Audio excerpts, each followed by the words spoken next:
In other news now, Ukrainian President Vladimir Zelenskyy has said that he is ready to resign from his post in exchange for peace or for NATO membership for Ukraine. Zelensky's comments come after US President Donald Trump called him a dictator without elections last week and claimed Zelenskyy had a 4% approval rating.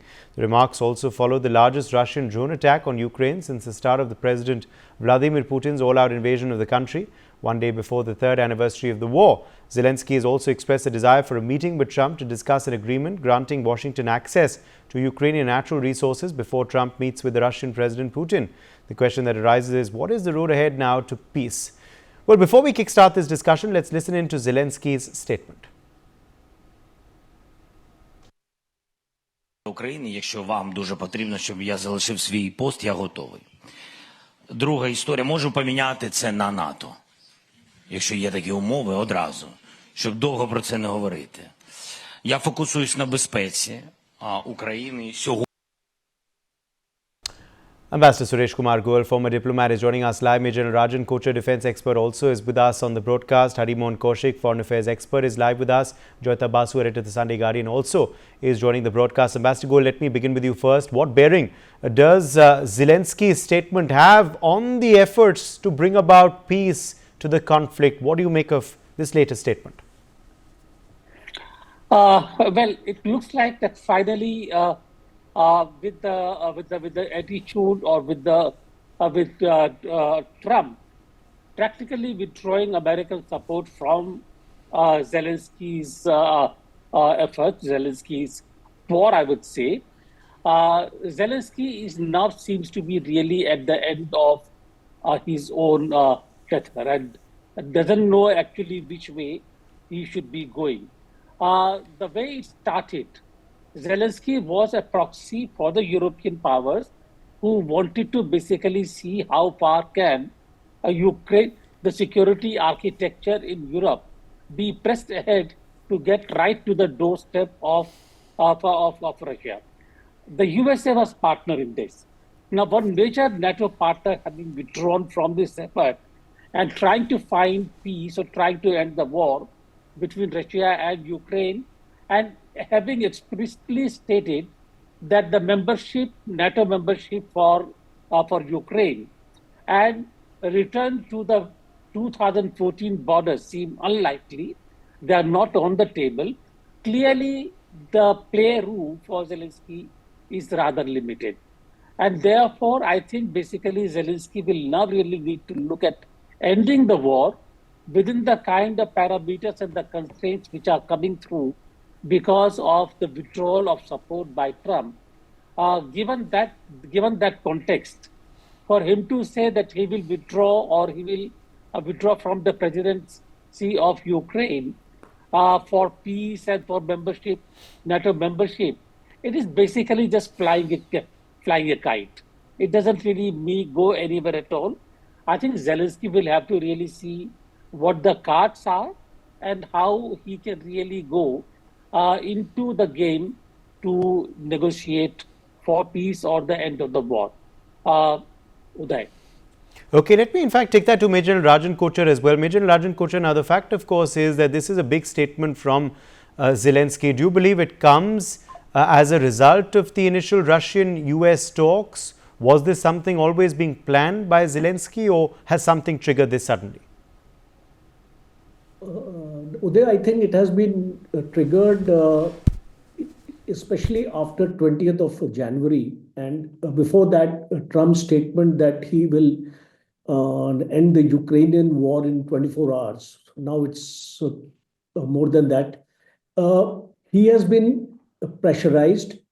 He has been coerced by the Trump administration, and Zelenskyy can only fight the war with the Russians as long as he gets the support of the United States. So now it's writing on the wall for him because he knows very clearly that he's not going to get Trump's support to fight this war. So he has to come on the table. So what is there on the table for him now? He is going to bargain hard for the western Kursk area, where if you remember August last year, 1,200 square kilometers of Russian territory was captured by the Ukrainian offensive. Now, Russia has been able to regain 40% of that territory. So that would be a bargaining point for Zelensky to barter for some of the captured Russian areas, especially in the four major areas of Luhansk, Donetsk, uh, Kherson, and Zaporozhye. So these are the four major areas where a major ingress has been made by the Russian forces.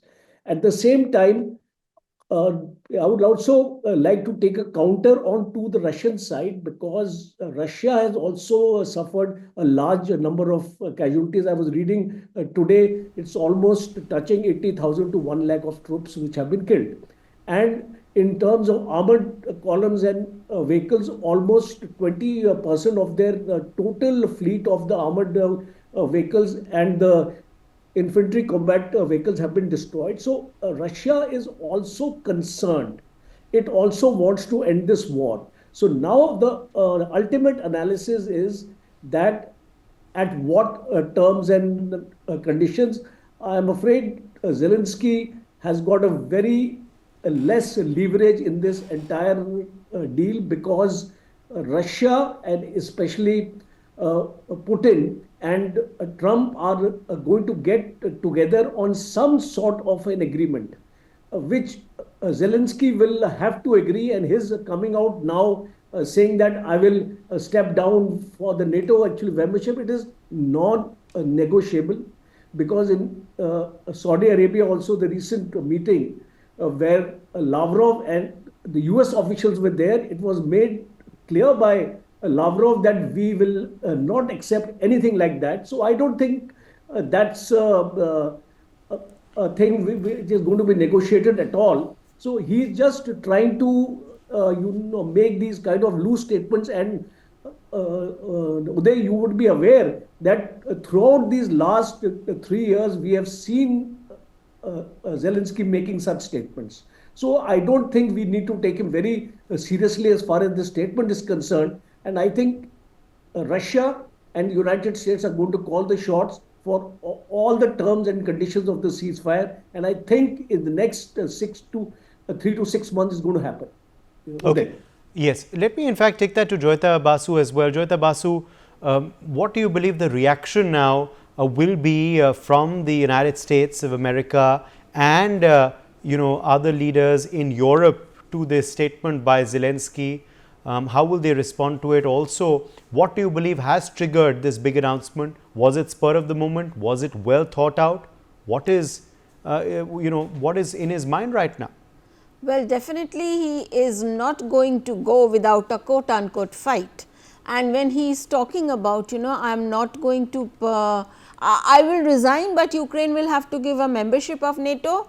He knows very well that is a deal breaker. That is something that is never going to happen because Trump has made it amply clear that Ukraine is not going to get a NATO membership. In fact, that has been the, I would say, sticking point. That was one of the reasons, at least Putin said, that he started that invasion of Ukraine because he did not want Ukraine to get a NATO membership. And right now, even if the other NATO members are willing to give Ukraine a NATO membership, definitely Donald Trump, definitely the US will not. In fact, there is already talk whether the US itself will continue with NATO or not, but that's in the realm of speculation. So what exactly Zelensky has said, it's non-serious. It is non-serious, it is playing to the gallery, it is playing to his supporters. So I would say that this part cannot be taken, he should not be, he should be totally disregarded on this. If he is serious, basically what US is looking at, Zelensky should not be part of the deal, because what Zelensky over the years, he has come across as somebody, in fact Trump has been calling him the greatest salesman he has seen. That he comes to the US, he takes lots of money and then he goes away, and now the US is saying that there is no accountability. We have paid you something like 370 billion or not, I mean we do not exactly know, but how much was given, but that is what Trump is saying. And where has that money gone? And Zelensky is saying, I don't know where that money is, I do not know. So there is a complete, and when it comes to Trump in particular, he is a very, transactional, he is a businessman. Unless and until you have been given this money, and this is not $100, $200, $1,000, we are talking about $370 billion. Now you are coming around and saying that, sorry, I don't know where that money has gone. I mean, that also is a complete deal breaker as far as the new US administration is concerned, and that is what exactly is going on over here. They are extremely unhappy with him. They think that with this man in charge, there is no way that peace can happen. So they just want him gone. And Zelensky, the more he starts putting up these conditions, the more he basically, he is creating a situation where he is eventually going to be dragged out of his chair. Okay, let me in fact take that to Ambassador Goyal as well. Ambassador Goyal, at the end of the day, of course, do you believe that this is going to, provide any sort of obstacle to the peace talks ahead, this latest comment? No, I really don't think so at all, Uday. See, the point is that when Zelensky says that I'm prepared to leave my position if NATO membership, etc., that I think was an emotional outburst in response to him being labeled as dictator by Trump. And therefore, just to really assert that he's prepared to leave his position whenever there is something in it for Ukraine. No. I don't think that, first of all, in any peace talks, so far as Trump is concerned, Zelensky will have any place or any negotiating leverages, with the exception of, being there. And that too also if Trump, kind of agrees to it really. Otherwise, in Trump's mind, the solution to the Ukraine-Russia ceasefire can take place without even involvement of Zelensky. Therefore, Zelensky may be trying to find a seat at the table. He may be doing whatever it is. The issue really here will be how far will Europe support him, and whether Europe's support to Zelensky will make any substantive difference in the peace talks. To my mind, it will make no difference whatsoever. Uday. Okay, Major Rajan Kochar, at the end of the day, of course, now there is another round of talks, of course, scheduled for the 25th of February. All eyes on how that goes now. Do you believe progress is being achieved? Are you hopeful of some sort of resolution?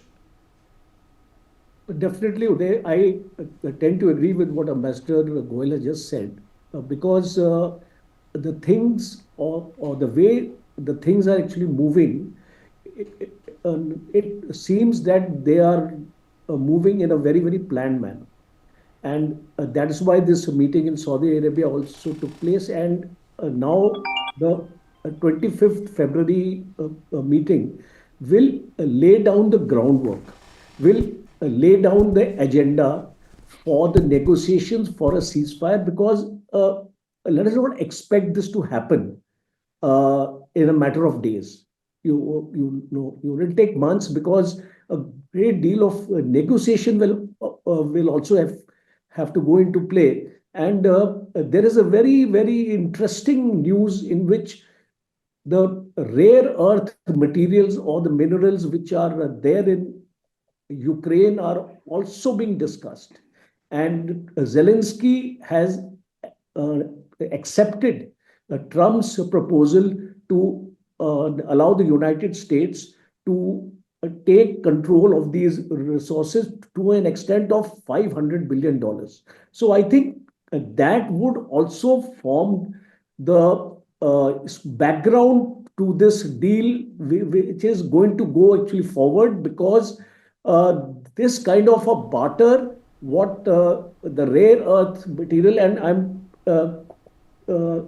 quite actually amazed that out of 120 industrial minerals, 117 are available in Ukraine today. So it is a great deal of untapped resource which the United States companies and firms would be interested. So I think that would also form the backbone of this entire Has there deal. been a bit of a communication breakdown between Zelensky and Trump, you believe, Ambassador Goel? Is there some sort of vacuum there? In Or gap? Ukraine, I think the whole political situation in Ukraine is in a flux. There have been no elections, as we know. I am quite certain that the Ukrainians are also really getting tired of the war, and they will want to see an end to it. And therefore, there is a huge political influx over in the country. And what happens in future will really depend on how Europe plays the game in the next couple of months, really. Trump is looking at, as Major General Kocher said, that Trump is looking at the minerals. For him, the deal is minerals from Ukraine in return for whatever kind of gesture he can make to him. But that's about it, really. The ceasefire in Ukraine is entirely different, and I don't think negotiations on that are really dependent a great deal on what position Zelensky takes. Okay, let me leave the last word to you, Major General Kocher. On the road ahead. As I see things unfolding, Yes. A ceasefire is certain. Now, what kind of a deal is going to be struck, I think to a large extent is going to depend on Russia and especially Putin's viewpoint and those occupied territories, almost 18% of Ukraine is occupied today. So I don't think Russia is going to withdraw from there. So ultimately, I feel that when this ceasefire will get culminated, whatever territories are with Russia as of now, they will remain with Russia. There will be a buffer zone which will be created there, because I was also hearing some time back about a US proposal of having some kind of a neutral force deployed in that buffer zone. Possibly that may also be on the agenda, on the table for a discussion. And ultimately, I think Putin and Trump are going to call the shots. All right, let's take a break. My thanks to all of our guests for joining us on this broadcast.